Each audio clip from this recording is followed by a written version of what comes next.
நான் குவேந்திர பேசுகிறேன். இல்லை, இதில் வந்து ஒரு பிரைமரியாக நாங்கள் தான் களத்தில் இருக்கோம் அப்படின்றதுக்கான ஒரு முயற்சிகளை இவங்க எடுக்கிறாங்க. ஏன்னா இன்னொரு பக்கம் விஜய் இருக்கிற நான் தான் இங்கே வந்து பிரைமரி அப்போசிஷன், திமுக எதிர்ப்பு நிலையில் தன்னை அவர் பொசிஷன் பண்ணும்போது திமுக கூட்டணியை எதிர்ப்பதற்கான வலுவான ஒரு இடத்தில் நாங்கள் வருகிறோம் அப்படிங்கிறதுக்கான ஒரு மூவாக கூட இன்றைய இந்த சந்திப்புகள் அல்லது அடுத்தடுத்து வரக்கூடிய இந்த எண்ணிக்கைகள் அல்லது கூட்டணிக்கு இவங்களெல்லாம் இணைக்கிறோம் அப்படிங்கிறத பார்க்க முடியாதா?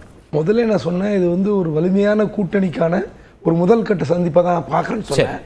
நண்பர்கள் எல்லாம் பேசுகிறாங்க, ஏதோ வந்து ஓபிஎஸும் டிடிவியும் வந்து சேருவதில் நிறைய சங்கடங்கள் இருக்குன்னு. வாய்ப்பே கிடையாது. ஓபிஎஸும் எடப்பாடியும் பிரிந்த போது பேசிய வார்த்தைகள் என்னன்னு அவர் நண்பர் பட்டியல் போட்டோம். அதை விட கசப்பான வார்த்தைகள் இனிமேல் வருமானு கூட தெரியாது. வேறு இதே ஆர்பி உதயகுமார் ஆகட்டும், பா வளர்மதி ஆகட்டும், ஓபிஎஸ் என்ன பேசினார்கள், ஓபிஎஸ் தரப்பில் இருப்பவர்கள் என்ன பேசினார்கள், அரசியலில் கசப்புகள் இனிப்புகள்லாம் ஒன்றும் கிடையாது. எல்லாத்தையும் தொடச்சி போட்டு போயிட்டே இருக்க வேண்டியதுதான். இதில் வந்து ஐயோ இவர் சொல்லிட்டாரே அப்படின்லாம் போய் யாரும் கைத்து பிடிச்சிட்டு போய் தொங்குறதெல்லாம் கிடையாது. இந்த சந்திப்புகள் எதுவரைனா அவங்களுக்கான டிமாண்டு. இப்போ ஒரு ஓ பன்னீர்செல்வம் வந்து அந்த எடப்பாடி இணையறதுக்கு 2 நாட்களுக்கு முன்பு ஒரு ஸ்டேட்மெண்ட் கொடுக்குறார். சரி, அதிமுக ஆட்சி நடக்கிற ஊழல் பட்டியலை கண்டித்து தொடர் உண்ணாவிரதம் சொல்லி போய் போலீஸ் கமிஷனர் ஆபீஸ்ல மனு கொடுக்குறாங்க. அடுத்த 2 நாட்களில் எல்லாம் கை கோர்க்கப்பட்டு எல்லாம் ஒன்று சேர்ந்துட்டாங்க. அப்போ அவர் உண்மையிலே வந்து அப்படி சம்பவம் நடந்திருந்தால் துறை வாரியாக என்னெல்லாம் பேசியிருப்பாங்க. அதனால இந்த மாதிரியான சம்பவங்கள் வந்து அரசியலில் வந்து எல்லா காலகட்டத்திலும் எல்லா கட்சியில் நடந்திருக்கு, எல்லா கூட்டணியும் நடந்திருக்கு. இது ஒரு பெரிய பொருட்டே கிடையாது. அவங்களுக்கு தேவை சர்வைவல் தி ஃபிட்டஸ்ட், அவ்வளவுதான். அவங்களுடைய அரசியல் எதிர்காலம் எப்படி காப்பாற்றப்படுகிறது, இதை தவிர வேற சிந்தனையே இருக்காது. கூட இருக்கிறவங்க பத்திலாம் கவலையே கிடையாது. அப்படியே கை கழுவிட்டு போயிட்டே இருப்பாங்க. எனக்கு தெரிந்த வரை இப்போ வந்து எடப்பாடி பழனிசாமி என்ன தன்னம்பிக்கை இருக்கிறாருன்னா, திமுகவும் சரி அதிமுகவும் சரி 2 பக்கமும் மாதந்தோறும் ஒரு சர்வே எடுக்கிறாங்க. அவங்க ஏஜென்சி வச்சுக்கிட்டு 2 பேரும் நம்பிக்கையா இருக்காங்க. திமுக ஒரு பக்கம் இதுவரை இந்த தமிழக அரசியல் நடக்காத ஒரு சரித்திரம் நடக்க போகிறது திமுக தரப்பு சர்வே சொல்கிறது.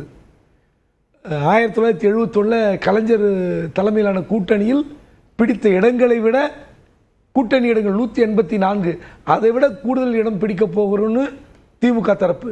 2வது முறை தொடர்ச்சியாக ஆட்சிக்கு வந்த சரித்திரமேலே அதையும் செய்ய போகிறோன்னு அவங்க. எடப்பாடி தரப்பு கிடையாது. நாங்கள் எடுத்த சர்வேல இப்போது தேர்தல் வைத்தால், டிசம்பரில் தேர்தல் வைத்தால் கூட 120 இடங்கள் அதிமுக கூட்டணி பிடிக்கும். இன்னும் போக போக எல்லாம் நாங்கெல்லாம் ஒன்று சேர்ந்தோம்னா 145 107 இடங்கள் பிடிப்போம்ன்றாங்க. ஸோ அந்த நம்பிக்கையில தான் 2 பக்கம் இருக்கிறாங்க. 67 71 அடுத்தடுத்து ஆட்சிக்கு வந்தது தானே, நீங்களும் அதை வந்து அப்படியே கடந்து போயிட்டீங்க. 67 71 2லயும் அடுத்தடுத்து அவங்க ஆட்சிக்கு வந்தாங்க தானே? இல்லை, அப்படி கிடையாது. அதாவது அந்த ஆட்சி வந்து அண்ணாவால் ஏற்படுத்தப்பட்ட ஆட்சி. திமுகன்னு சொன்னதுனால நான் சொன்னேன். இல்ல இல்ல, அப்படி ஒரு திமுக சொல்றதா நான் ஒன்றும் நான் சொல்லல. திமுக தரப்பில் தலைவருக்கு சொல்லப்படுகிற செய்தி, தலைவரே கவலையப்படாதீங்க, 184 விட அதிகமா அடிக்க போறோம். நீங்க 2வது முறையா 2 பேர்த்தையும் இருக்கக்கூடிய நம்பிக்கைகளை பத்தி சொல்றீங்க. நம்பிக்கை. அதனால இப்ப என்னன்னா, உங்களுக்கு இந்த எனக்கு தெரிந்தவரை மற்ற ஒரு கூட்டணி வலிமை வைத்து மும்முனை போட்டின்னு வச்சுங்களேன், நம்ம ஒரு ஆன்டி இன்கம்பன்சி இருக்கு.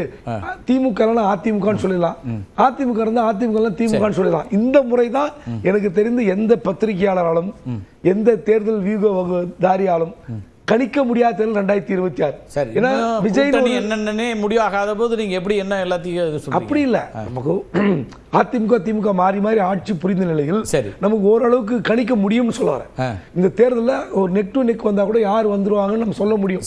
பத்திரிகையாளர் நம்ம பல தேர்தல் சந்திச்சிருக்கிறோம், கருத்து கணிப்பு நடத்திருக்கிறோம். அந்த அடிப்படையில் சொல்றேன்.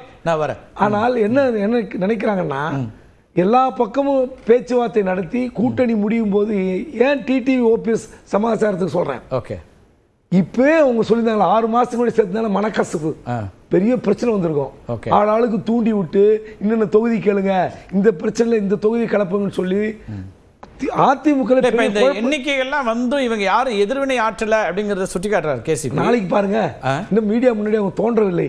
இப்ப வந்து 6 தொகுதியா எனக்கு நான் வந்து 36 தொகுதியில் ஸ்ட்ராங்கா இருக்கேன் அப்படின்னு டிடிவி பேட்டி கொடுத்தாருன்னா அவர் சொன்ன மாதிரி நாளைக்கு பெரிய கலவரம் வெடிக்கும்.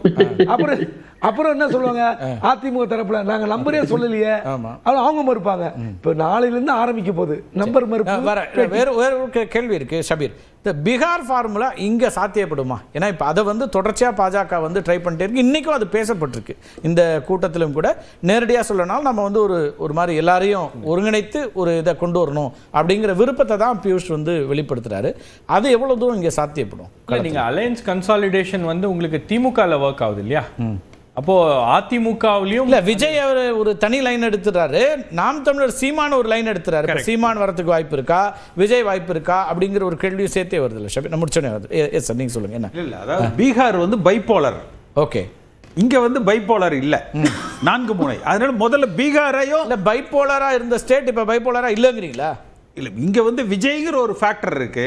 அதுதான் கேக்குறேன். ஃபேக்டரா பைபோலார்ங்கிற தன்மை மாறிடுச்சான்னு கேக்குறேன். அதான் சொல்றேன், பீகார்ல அது இல்லன்னு சொல்றேன். இல்ல சார், தமிழ்நாடு பைபோலார் தானே sir so far but not today. அதுதான் நான் கேக்குறேன். அது எது தீர்மானிக்கும்? அது முடிவு தானே தீர்மானிக்கும். அதனால கம்பேரிங் பீகார் முடிவு தானே with தீர்மானிக்கும். current situation may not work. இல்ல இன்னைக்கு இந்த நியூ பிளேயர் அங்க பிரசாந்த் கிஷோர் இருந்தார் சார் பீகார்ல. சார் அவரோட இம்பாக்ட் எல்லாம் வந்து முதல்ல அது பெருசா இருக்காது. தேர்தலுக்கு முன்னாடி எப்படி பார்க்கப்பட்டுச்சு? 15% வாங்க போறாரு, 12% வாங்க போறாரு, யாரோட வாக்கு எடுப்பாருன்றதான பேசப்பட்டுச்சு. சரி, அது நீங்க சீமானுக்கு கம்பேர் பண்ணலாம். சரி, பட் விஜய் ஃபேக்டர் வந்து கொஞ்சம் மேஜரா ஜெயிக்கிறவங்களை தோக்க வைக்கும், தோக்குறவங்களை ஜெயிக்க வைக்கும். ஷபீர், இல்ல விஜய் ஃபேக்டர் வந்து ஒரு தீர்மானிக்கக்கூடிய ஒரு சக்தியாக இருக்கிறது தேர்தல். அவர் சொன்ன மாதிரி ஜெயிக்க வைக்கிறவங்கள தோக்க வைக்கும். யாருடைய வெற்றி தோல்வியை விஜய் தீர்மானிக்க போகிறார் அப்படின்றதுதான். அதுதான் பேசுற ஸ்பாயிலரா இருப்பாரான்னு இன்னைக்கு பேசப்பட்டதுன்னு வர்றது அதுல இருந்தா வருது. நீங்க அவரு பியூஷ் கோயல் சொல்லும் போது கூட அவர் வந்து டெல்லியில இருக்கிற பெர்செப்ஷன் என்ன விஜய் பத்தி, விஜய் இஸ் பிளேயிங் a ஸ்பாயிலர்ன்றது டெல்லி தலைமை வந்து அவர் அப்படி நினைக்குது அப்படின்றத அவர் பதிவு பண்ணியிருக்காரு. ரெண்டாவது, நீங்க இத பத்தி எல்லாம் கவலைப்படாதீங்க, அலையன்ஸ் மற்ற விஷயங்கள், இந்த கூட்டணிக்கான வியூகங்கள், தேர்தலுக்கான வியூகங்கள்லாம் நாங்க பாத்துக்கிறோம். You go and work on the field. நீங்க களத்துல வேலை பாருங்க அப்படின்றது தான் வந்து அவர் வந்து இங்க இருக்கக்கூடிய ஸ்டேட் பிஜேபிக்கு சொல்லி இருக்கக்கூடிய தகவல். இதுல என்ன விஷயம் அப்படின்னா, நான் ஏற்கனவே சொன்னது போல சொல்லப்பட்ட செய்திகள், பேசப்பட்ட விஷயங்களை விட பேசப்படாத ஊடகங்கள் வாயிலாக கசியப்பட்ட விஷயங்கள் தான் வந்து இன்னைக்கு ஒரு மிகப்பெரிய பேச்சு பொருளாக மாறி இருக்கிறது. இப்ப ஸ்ரீராம் சார் இவ்வளவு கோவப்படுறதுக்கு காரணம் என்னன்னா, கொந்தளிக்கிறது யார் மூலமா வந்ததுன்னு சொல்லுங்க.